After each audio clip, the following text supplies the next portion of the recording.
America గడ్డ మీద పుట్టిన ఆటోమేటిక్గా పౌరసత్వం రాదు అని చెప్పి నేను ఒక వీడియో చేశాను. ఆ వీడియో మీద చాలామంది కామెంట్లు రాశారు. కొంతమంది ఏమో నేను పూర్తిగా పొరబడ్డాను, ట్రంప్ ఇచ్చినటువంటి executive order it applies only to illegal immigrants, అంటే చట్ట వ్యతిరేకంగా అక్రమంగా దేశంలోకి ప్రవేశించిన వలసదారులకు మాత్రమే ట్రంప్ తాజాగా ఇచ్చినటువంటి ఎగ్జిక్యూటివ్ ఆర్డర్ వర్తిస్తుంది. ఆ దేశంలో స్టూడెంట్ వీసా మీదనో, వర్క్ వీసా మీదనో, టూరిస్ట్ వీసా మీదనో ఉన్న వాళ్ళకి ఇది వర్తించదు అనేది కొంతమంది అభిప్రాయం.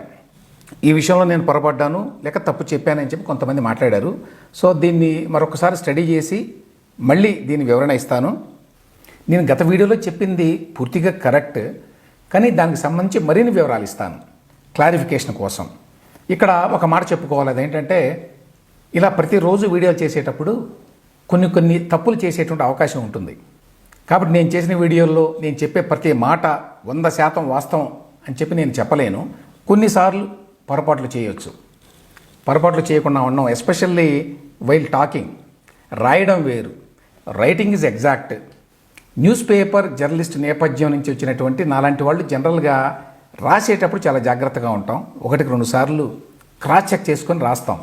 కానీ ఆ తర్వాత గ్రాడ్యుయేట్ అయ్యి ఇట్లా వీడియోలు చేయడం మొదలుపెట్టిన తర్వాత ఒక సమస్య వస్తుంది. అదేంటంటే మాట్లాడడంలో కొన్నిసార్లు తప్పులు దొరలవచ్చు, కొన్ని అనుకోకుండా స్లిప్ ఆఫ్ ద టంగ్ ఉంటాయి, కొన్నేమో ఫ్యాక్చువల్గా కూడా ఇన్కరెక్ట్గా ఉండేటువంటి అవకాశం ఉంటుంది.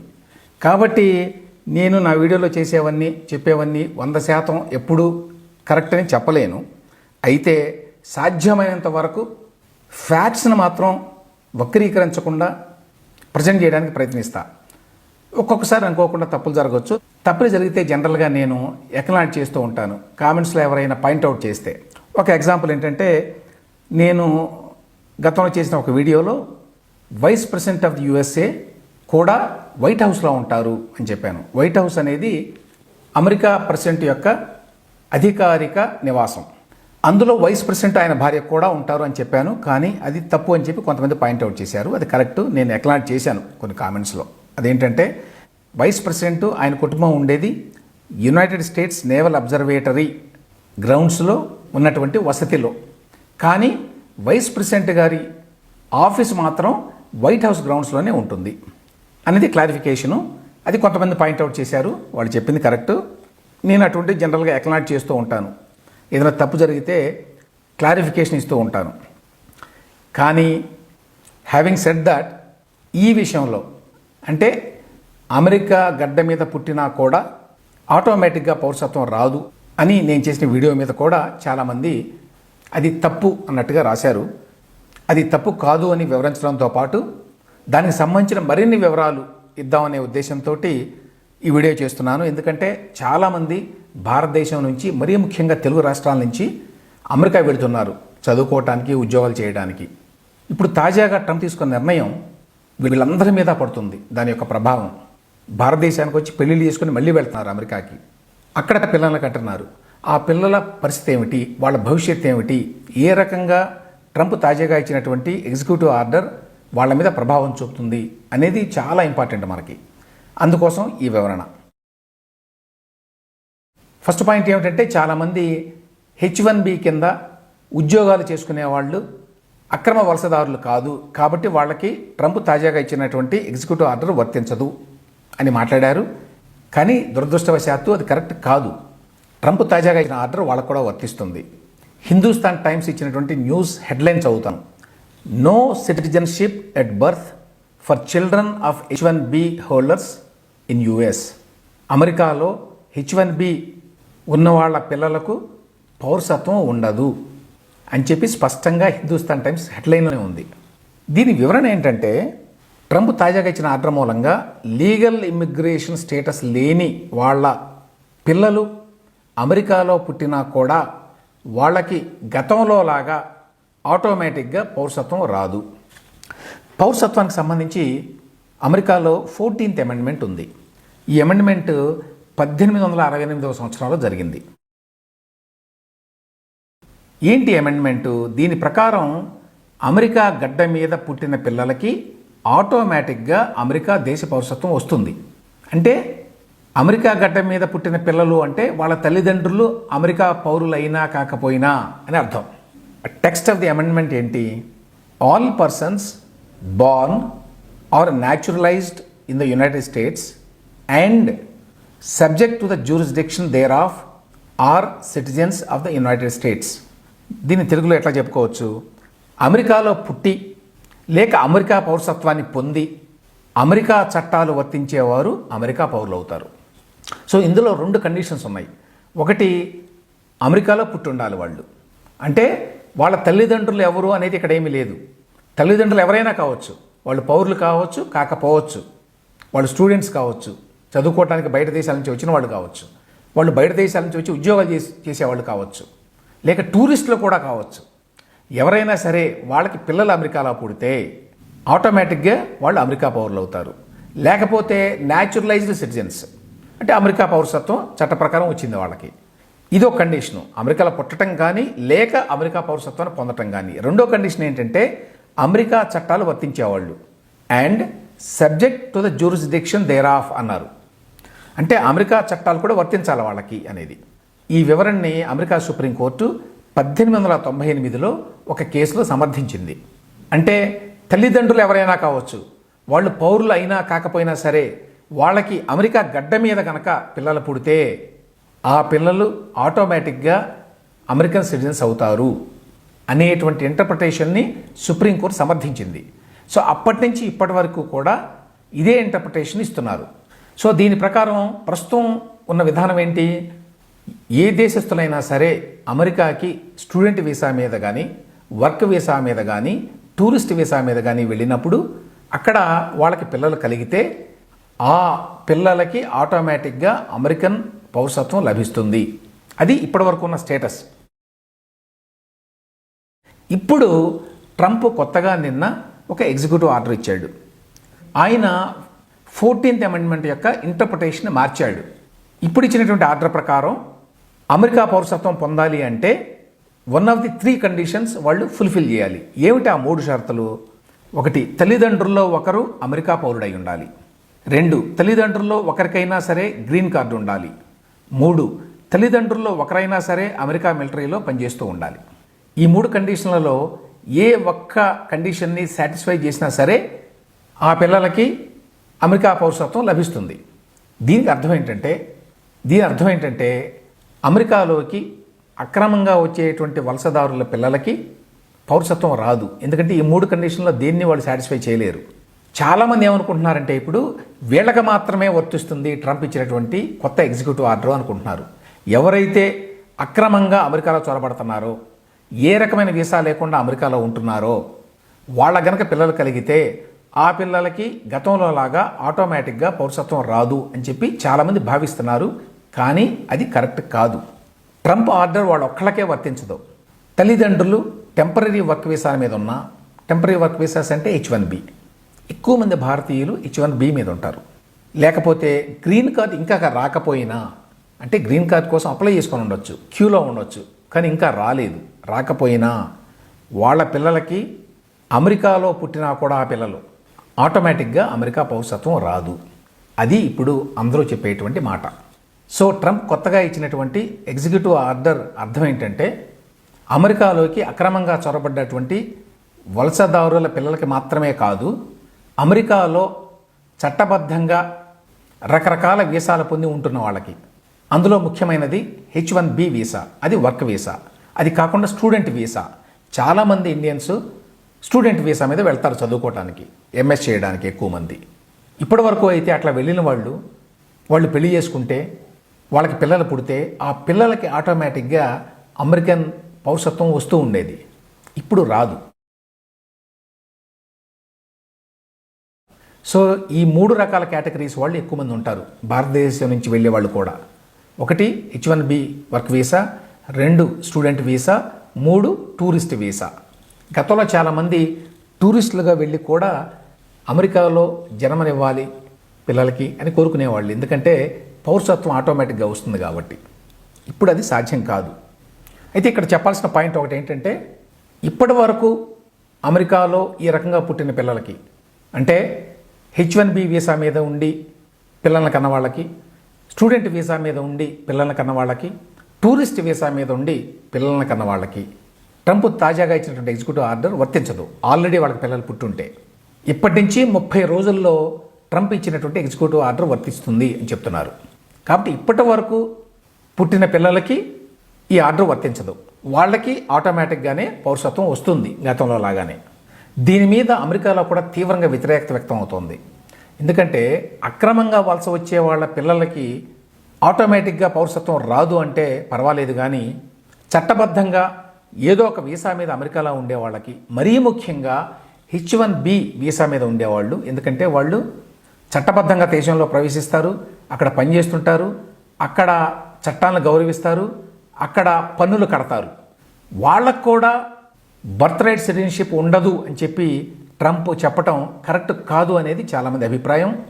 14th అమెండ్మెంట్కి ట్రంప్ ఇచ్చినటువంటి నిర్వచనం కరెక్ట్ కాదు అనేది చాలామంది అభిప్రాయం. అందులో especially subject to the jurisdiction there of అనేది, దాన్ని ఉపయోగించే ట్రంప్ ఈ ఆర్డర్ ఇచ్చాడు. Subject to the jurisdiction there of అంటే అమెరికా చట్టాలకి బద్ధులై ఉండని వాళ్ళు అని.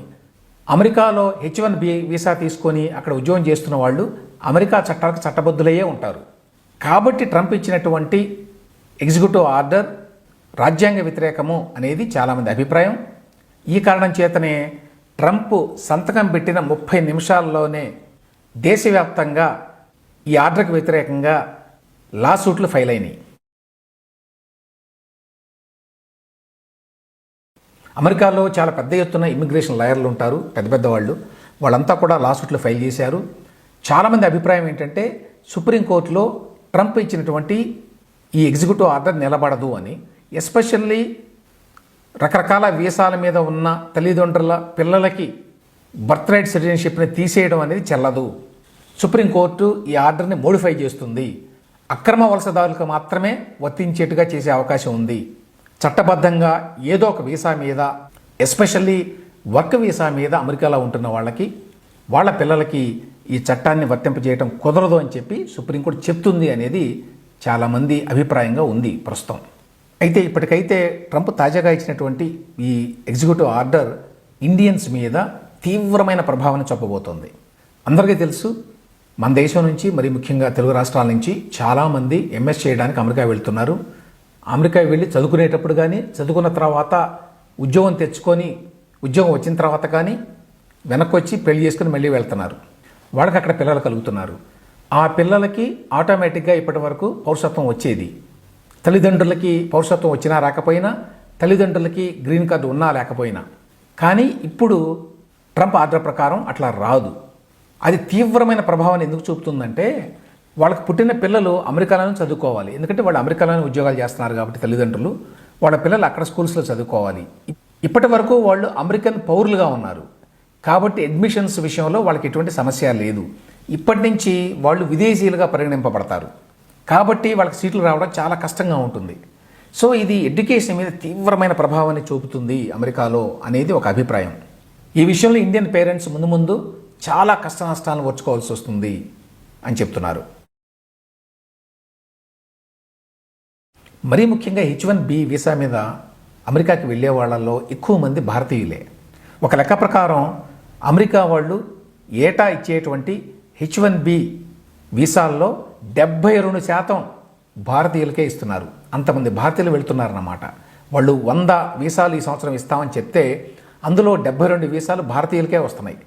అక్టోబర్ 2022 నుంచి 30 సెప్టెంబర్ 2023 వరకు ఒక లెక్క ఉన్నది. ఇది BBC వాళ్ళు ఇచ్చినటువంటి చార్టు. దీని ప్రకారం ఆ టైంలో అంటే 22-23 టైంలో H1B వీసాల కింద అమెరికాకి వెళ్ళిన వాళ్ళల్లో ఏ దేశాల నుంచి ఎంతమంది ఉన్నారు అని లెక్కించారు. దాని ప్రకారం ఇండియా నుంచి 2,79,386 మంది వెళితే చైనా నుంచి 45,344 మందే వెళ్ళారు. అది సెకండ్ ప్లేస్లో ఉంది. సెకండ్ ప్లేస్కి ఫస్ట్ ప్లేస్కి ఎంత తేడా ఉందో చూడండి. ఇక ఆ తర్వాత మిగతా దేశాలు ఇంకా తక్కువ. ఫిలిప్పీన్స్ నుంచి 4,619 మంది, కెనడా నుంచి 3,852 మంది. కెనడా పక్కనే ఉంటుంది, నైబరింగ్ కంట్రీ అమెరికాకి. అటువంటి కెనడా నుంచి కూడా 3,852 మంది మాత్రమే H1B కింద అమెరికా వెళ్ళి ఉద్యోగం చేయగలుగుతున్నారు. అట్లాంటిది ఇండియా నుంచి 2,79,386 మంది వెళ్ళారు ఆ ఒక్క సంవత్సరంలోనే.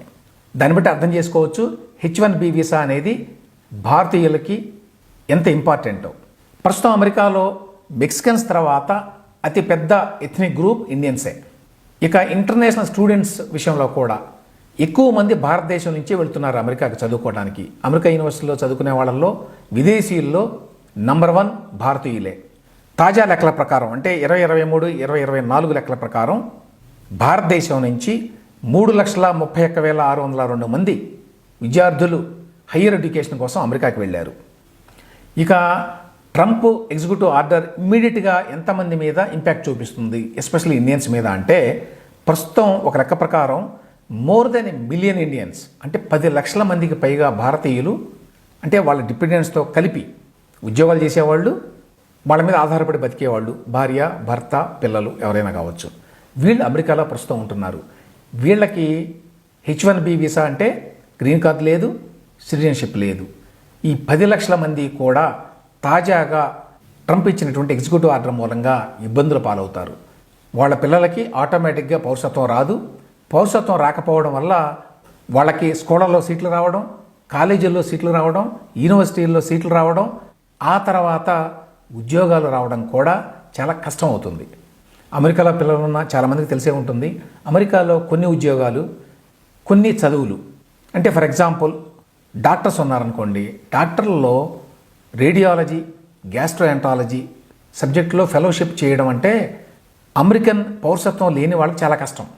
ఇవ్వరు సీట్లు, అందులో తక్కువ సీట్లు ఉంటాయి. వాళ్ళు ఫస్ట్ ప్రిఫరెన్స్ అమెరికా పౌరులకే ఇస్తారు. కాబట్టి పౌరసత్వం లేకపోవడం వల్ల చాలా ఆపర్చునిటీస్ పోతాయన్నమాట. అందువల్ల ట్రంప్ ఇచ్చినటువంటి ఎగ్జిక్యూటివ్ ఆర్డర్ చాలా రకాలుగా భారతీయుల మీద ప్రభావం చూపబోతోంది. తెలుగు రాష్ట్రాల నుంచి ప్రస్తుతం దాదాపుగా 12 లక్షల మంది ఉన్నారని చెప్తున్నారు అక్కడ. అది కాకుండా చాలామంది ప్రతి సంవత్సరం హయ్యర్ ఎడ్యుకేషన్ కోసం, ఎంఎస్ చదవడం కోసం ప్రధానంగా తెలుగు వాళ్ళు వెళ్తున్నారు రెగ్యులర్గా. అందుకోసమే హైదరాబాద్లో అమెరికన్ కాన్సులేట్ పెట్టారు వాస్తవానికి. ఇప్పుడు ఆంధ్రప్రదేశ్లో కూడా పెడతామంటున్నారు. ఎందుకంటే ఇక్కడి నుంచి తాకిడి అంత ఎక్కువగా ఉంటుంది అమెరికాకి. అట్లాంటిది వీళ్ళందరినీ కూడా ప్రభావితం చేసేటువంటి నిర్ణయం ట్రంప్ ఇచ్చినటువంటి ఈ ఎగ్జిక్యూటివ్ ఆర్డర్. అయితే ఇది సుప్రీంకోర్టులో నిలబడదని, కనీసం H1B వీసాదారులకి ట్రంప్ ఇచ్చినటువంటి ఆర్డర్ వర్తించకుండా సుప్రీంకోర్టు ఆదేశాలు ఇస్తుందని చాలామంది ఆశిస్తున్నారు. ట్రంప్ ఇచ్చిన ఎగ్జిక్యూటివ్ ఆర్డర్ మీద అమెరికాలో 22 రాష్ట్రాలు కోర్టులో కేసులు వేసినాయి ట్రంప్ ఎగ్జిక్యూటివ్ ఆర్డర్కి వ్యతిరేకంగా, దాన్ని కొట్టివేయాలి అని చెప్పి కోరుతూ. ఇందులో ఒక కేసు గురువారం నాడే యుఎస్ డిస్ట్రిక్ట్ జడ్జ్ జాన్ కూగెనూర్ కోర్టులోకి వస్తుందట. ట్రంప్ ఆర్డర్ని తాత్కాలికంగా స్టే చేయండి అని చెప్పి వాళ్ళు కోరుతున్నారు ఈ కోర్టులో. అమెరికాలో 50 రాష్ట్రాలు ఉన్నాయి. అమెరికాలో రాష్ట్రాలకి స్వయం ప్రతిపత్తి ఉంది. భారతదేశంలో రాష్ట్రాల కంటే ఎక్కువగా ఉంటుంది ఈ స్వయం ప్రతిపత్తి. అందువల్ల ఫెడరల్ గవర్నమెంట్ మీద రాష్ట్ర ప్రభుత్వాలు కేసులు వేయొచ్చు కోర్టులో. వాళ్ళ కేసులో ఒక పాయింట్ ఏమిటంటే ప్రతి ఏటా 150,000 మంది పిల్లలు ఇట్లా అమెరికాలో ఉంటూ పౌరులు కానటువంటి తల్లిదండ్రులకి పిల్లలు పుడుతున్నారట. 150,000 మంది ప్రతి సంవత్సరం.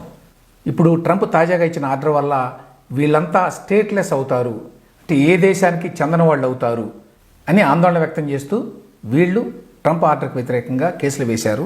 అందువల్ల త్వరలోనే ట్రంప్ ఇచ్చిన ఎగ్జిక్యూటివ్ ఆర్డర్ మీద ఏదైనా కోర్టు నుంచి స్టే ఆర్డర్ వచ్చేటువంటి అవకాశం కూడా ఉంది.